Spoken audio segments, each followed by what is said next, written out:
What is going on, guys? Money Webby here. Week 2 is in the books. Now it's time to get to week 3 with my favorite DraftKings picks. I hope you guys did great last week with some of the plays that I recommended. Maybe threw some of those guys in, but I hope you guys did good. This slate is not as obvious as last week. You don't have those matchups that really stick out to you right when you're looking at it. Like you don't have Tom Brady going against the Saints and stuff like that. So you got to do a little bit more research, but I got it covered for you guys with my 4 favorite plays at every single position. So I hope you guys are excited for this slate. And for me, this is going to be National Cleveland Browns week. I love a lot of the guys on the Browns offense. They're actually favored for the first time and since 2015. So the Browns, this is pretty much like a national holiday in Cleveland for the Browns. So shout out to Cleveland if you're watching there. I hope you're excited for this week, maybe to get a win for your team. They don't come too often, so you got to throw like a celebration or a party when you're in Cleveland. But I'm excited, so leave a like on the video. It really helps me out to get some exposure on these videos. The likes were insane last week. We had a 204 likes, crazy stuff. So keep that going, guys, and subscribe to the channel if you're new here to get these DraftKings picks every single week. So let's get into the plays. Starting off at quarterback, the number 1 guy again on the slate is Tom Brady, highest salary quarterback, but his ownership should be a lot lower this week, not going against like an obvious matchup in the Texans. But digging deeper, if you look at the secondary, it's very beaten up. Their number 1 cornerback, Kevin Johnson, will be out of this game. Their number 2 cornerback, Jonathan Joseph, he got hurt last week, and he might be out of this one. Even if he does play, he'll probably be at less than 100%. And their defensive line and run defense is very good. So I think Tom Brady is going to notice their secondary this week and really try to attack him through the air. And their offense looked extremely good last week, given it was against the Saints. But like the numbers they posted were still insane. Only 39 attempts and got 447 yards. Gronk looked pretty good. He got a little banged up with a groin injury, but I think he should be good to go. He was on the bike and stuff, and he said after the game he was fine. So I think Gronk will be good. They still got Cooks, Hogan a little banged up. They might get Amendola back. Still got James White out of the backfield. So they still have solid weapons. And the Patriots, they have the second highest implied total of the week at 28.3. So Tom Brady should be moving the ball pretty well and trying to do it through the air. And that way, 7,700, a lot of points should be coming for Brady. So I definitely love him. And at a lower ownership, it's tough to get Tom Brady low owned. I think you can do that this week, considering that the Texans, they have the notion they're a good defense. But let's move on to the second quarterback.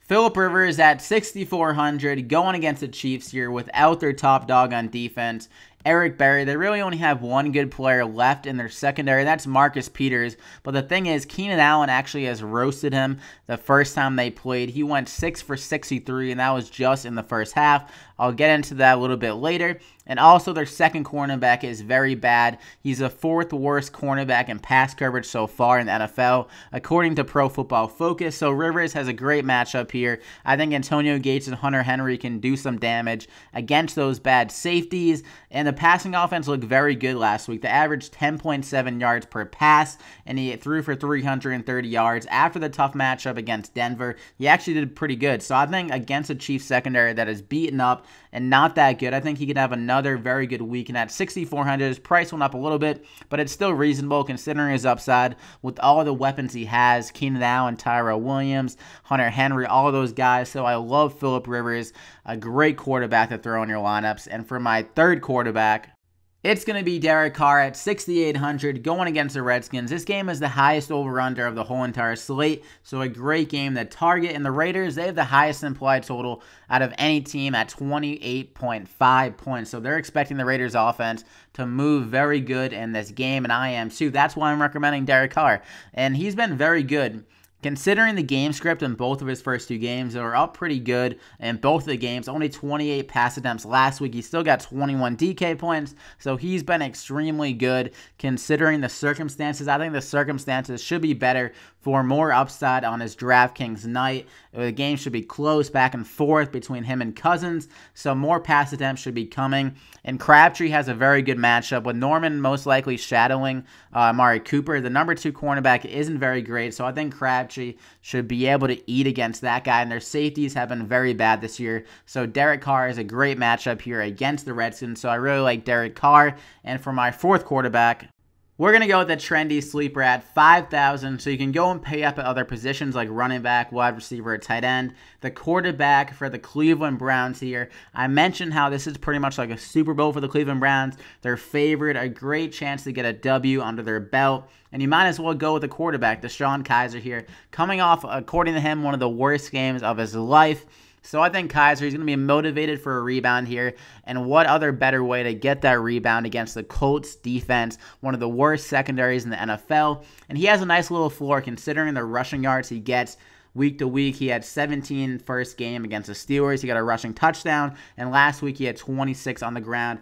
A disaster of a game against the Ravens. The Ravens have a very good defense. So I think Kaiser will feel much more comfortable. He got migraines last week as well. I guess he has a history of migraines, so people might be scared away a bit if those migraines flare up. People might not want to throw him in their lineup. So maybe a nice little pivot here. I'm not sure what the ownership will be. I've heard some buzz around Kaiser this week though already, so I'm not sure about that. But Kaiser, a great matchup here. So I think he can get some on the ground. That gives him a nice little floor. If he doesn't turn the ball over like he did against the Ravens, but I don't expect him to because the Colts really have no players to even create turnovers. They've allowed 650 passing yards the first 2 weeks. So Kaiser, a nice play if you want to save some salary at quarterback. So I really like him at 5,000. So definitely throw him in some GPP lineups, maybe a few cash game lineups if you're throwing around a lot of guys. So Kaiser, definitely playable. And let's move on to running back now. So looking at running back, you got Le'Veon Bell at the top again at 8,800 going against the Bears. Their front seven has looked pretty good so far though, so I'm not entirely sure I want to go in on Le'Veon Bell, but his upside is so great in every single matchup. Dating back to last year, he just had insane games where he got like 40 touches in some games, so he's definitely worthy of a few lineups with him.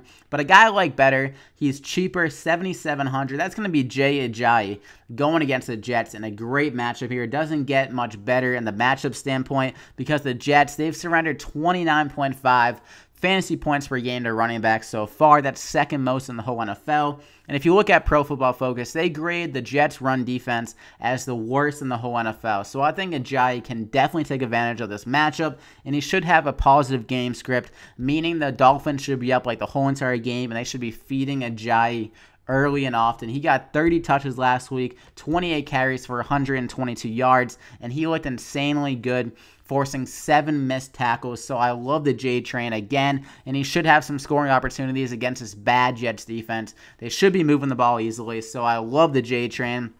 And for another running back, the rookie star who's off to a slow start, been disappointing so far, but I think this is the matchup where he breaks out, and that's going to be Christian McCaffrey at 6,100. Going against the Saints here. Their defense has been god-awful. We saw it with the Patriots last week and the Vikings the week before. They've allowed 19 catches for 185 yards and 1 touchdown just to running backs. That's the most yardage and receptions allowed to running backs so far, and they're down the number 1 target in Greg Olsen. So I think McCaffrey is going to get around like 4 to 8 catches in this game. Great for full point PPR, which DraftKings is. So I love McCaffrey, and if he can just get anything going on the ground as well, that's just a cherry on top. So McCaffrey in for a big week this week. He's got to do it sometime. That's going to be here against the Saints. So I love McCaffrey. And for my third running back, we're going to go back to the Cleveland Browns' well of DraftKings points this week. Their running back, Isaiah Crowell, a great value play here, going against the Colts defense at only 4,800. I love the value. He had 2 of the hardest matchups in his first 2 weeks, going against the Steelers and the Ravens, and the game script was bad. They had to work from behind the whole entire game, but in this game, they're favored, so they shouldn't have to abandon the run game. And you got to remember, this is still one of the best offensive lines in all of football. I expect around 20 carries in this game for Crowell, and I think he'll be much more effective than he was in the last 2 games. So I'm expecting like 20 carries for around like 90 to 100 yards, and maybe even a touchdown here. So I love him at only 4,800. So definitely worthy of a spot on your lineup. And another running back,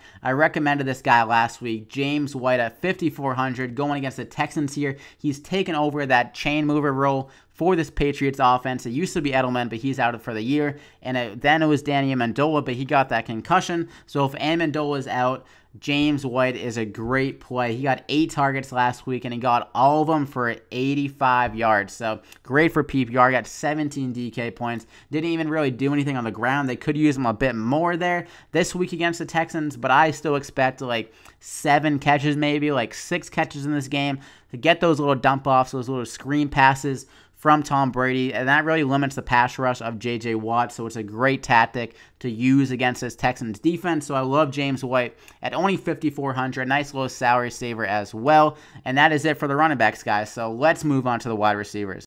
So looking at wide receiver, you got those normal big dogs at the top, Julio, Antonio, Odell, AJ Green. Odell Beckham has a great matchup here at 8,600, but he's still probably less than 100%. So definitely keep track of the reports leading up to the game. AJ Green was barking for more targets after their disaster of a loss against the Texans this week, so he could be targeted a ton in this game. Julio Jones, I'm not really sure I like him against the Lions secondary. They got some nice cornerbacks there in Slade Jr. and Diggs. And Antonio Brown, he's in a great spot at 9,000 against the Bears. The Bears play zone defense, so I think Antonio Brown could eat them up at 9,000. So I would probably target either Antonio, Odell if he's 100%, and AJ Green if Odell is not 100%. So Antonio and Odell most likely is my favorite of those top guys. But let's go down to some value here at Deshaun Jackson at 4,600, a great price considering the big play potential he has every single week. He's going against the Vikings. They have a good secondary, but their first cornerback is really the hog of that defense, Xavier Rhodes, and he should be shadowing Mike Evans in this game. He shadowed Antonio Brown last week, and he gave him some trouble. Only 5 catches for 62 yards and 11 targets for Antonio.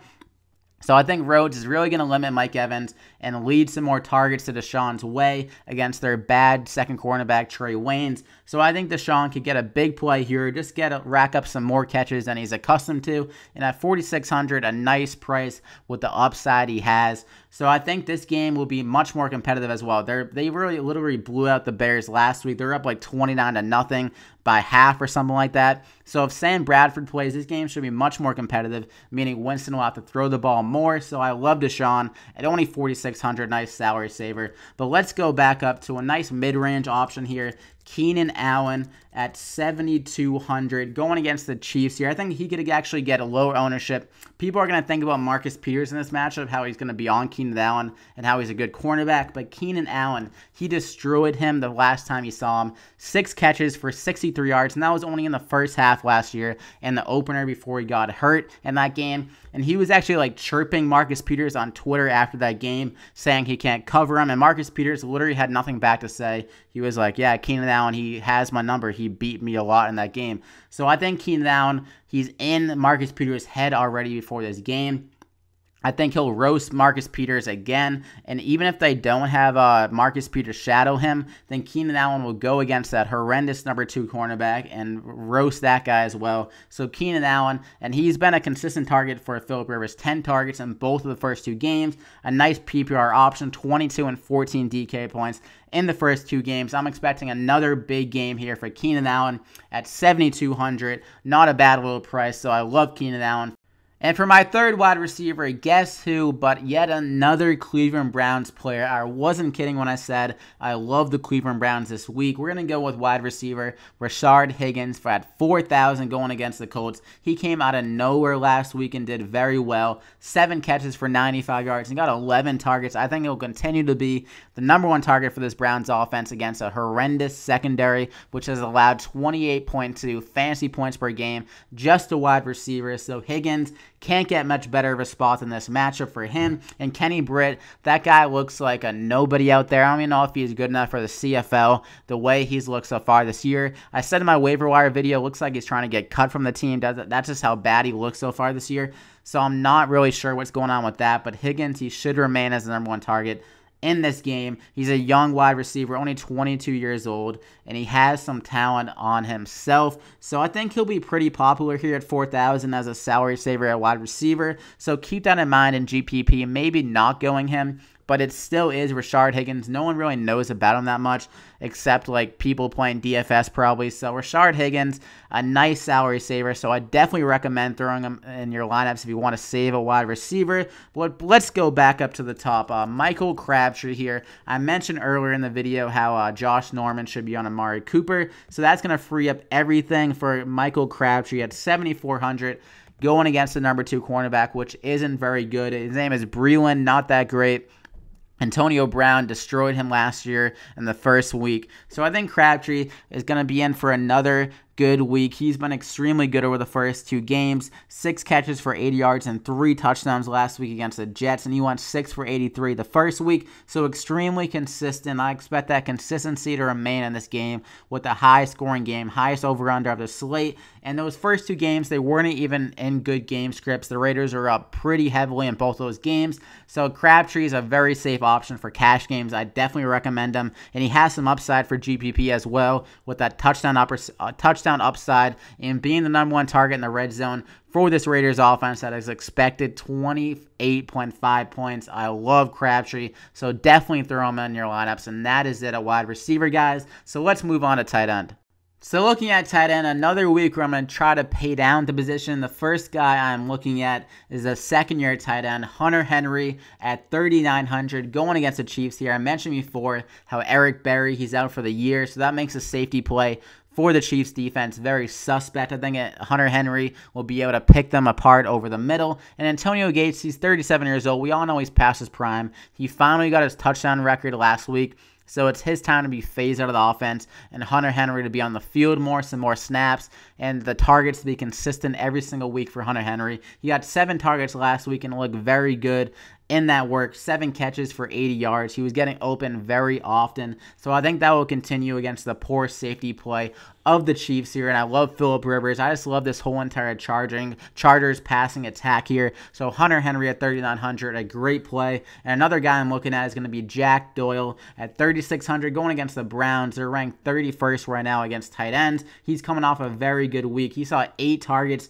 8 catches for 79 yards, and that's against a Cardinals defense, which is normally very good against tight ends. So I think Doyle, he's looked very good this year. And Jacoby Brissett, a young quarterback. The young quarterbacks usually like to lock in on the tight ends. It's really like dink and dunk kind of throws. So I think Brissett will lock on to Jack Doyle again in this game. I expect around like 8 targets again, some easy catches over the middle, which is great for PPR. So Jack Doyle, a great play. The Browns, they've already allowed 19 catches for 162 yards and 2 touchdowns. The tight ends, and Jack Doyle, he's on the field almost every play now with Eric Swoop being out for the year, so that really benefits Doyle to get consistent targets every single week. So at 3,600, I really like Doyle this week. So those are the tight ends. You got Henry and Jack Doyle for tight ends, and that is going to be it, guys. You got your plays at quarterback, running back, wide receiver, tight end. So I hope you guys have a great week. I hope these plays work out. They feel good right now, but you never know. It's DFS. 1 week at a time. Things can be random of all sorts, but the matchups are so good. The prices are great in these guys. So I hope you guys enjoyed the video. Leave a like down below if you did enjoy it, and subscribe to the channel if you are new here to get the DraftKings picks every single week. I do a waiver wire video every week as well. So I hope you guys enjoyed it, and I wish you guys the best of luck this week. And let me know on Twitter at MoneyWebby how you guys do, and if you guys have any questions for your DraftKings lineups, and I can help you out on Twitter there. So go ahead and follow me there, and that's gonna do it, guys. We'll see you back here next week.